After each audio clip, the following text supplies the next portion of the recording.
नाम मुखिया जी। अरे कुछ नहीं का खाता नहीं?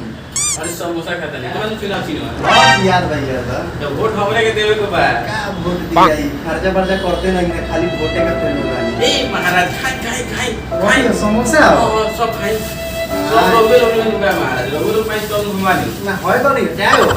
हां चाहे सब दी वोटवा दे हम वोट दे।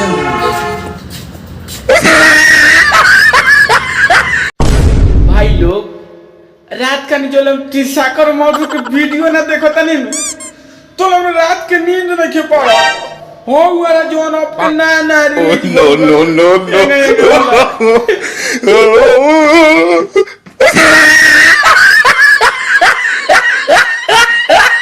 अरे यार हमरे एगो बात समझ में नहीं आवत कि जब हमार भाई बाहर चल जाता तब भौजी के मुरई या बैगन से कितना प्यार हो जाता, रोजे 2-2 किलो ले जाता नहीं आ सब्जियों नहीं खे बनता खत्म हो जाता। लगा के हिला No.